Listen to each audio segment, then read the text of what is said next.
বাংলাদেশের শীর্ষ গোয়েন্দা সংস্থা ন্যাশনাল সিকিউরিটি ইন্টেলিজেন্সের তিনজন কর্মকর্তা হঠাৎ বিদেশে পালিয়ে গিয়ে চাঞ্চল্যের সৃষ্টি করেছেন। বিশ্বস্ত সূত্র বলছে এদের দুজন দীর্ঘদিন ভারতীয় গোয়েন্দা সংস্থা র এর হয়ে কাজ করেছেন এবং পালানোর সময় রাষ্ট্রীয় গুরুত্বপূর্ণ নথিও সঙ্গে নিয়ে গেছেন। পলাতক কর্মকর্তারা হলেন যুগ্ম পরিচালক বদরুল আহমেদ, উপপরিচালক আমিনুল হক পলাশ এবং সহকারী পরিচালক তানভীর হোসেন খন্দকার। জানা গেছে, আমিনুল হক পলাশ বিকল্প পাসপোর্ট ব্যবহার করে ভারত হয়ে লন্ডনে পালিয়ে রাজনৈতিক আশ্রয় চেয়েছেন, আর অন্য দুজনের অবস্থান এখনও নিশ্চিত করতে পারেনি এনএসআই সদর দপ্তর। সবচেয়ে আলোচিত নাম আমিনুল হক পলাশ। তিনি ছিলেন শেখ হাসিনা সরকারের আমলে নোবেল বিজয়ী ডক্টর মোহাম্মদ ইউনূসকে হয়রানির মূল কারিগর। অসংখ্য মামলা, আদালত প্রাঙ্গণে হয়রানি, আন্তর্জাতিকভাবে মানহানি সবই ছিল তার পরিকল্পনার অংশ।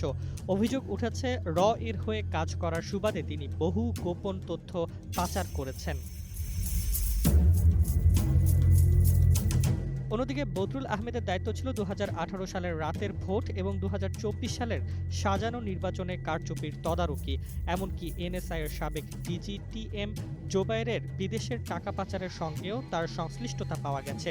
সহকারী পরিচালক তানভীর খন্দকারও জাল সনদ নিয়ে চাকরিতে প্রবেশ করেন এবং জুলাই অভ্যুত্থানের আগে রাজনৈতিক কর্মকাণ্ডে জড়িয়ে পড়েন।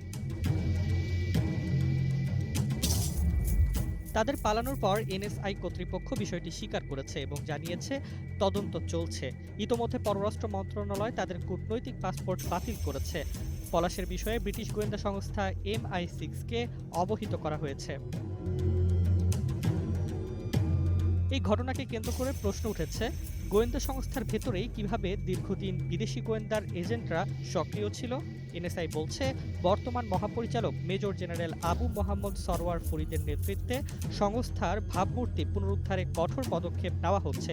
তবে ৩ কর্মকর্তার পলায়ন গোয়েন্দা ব্যবস্থায় গভীর সংকটের ইঙ্গিত দিচ্ছে।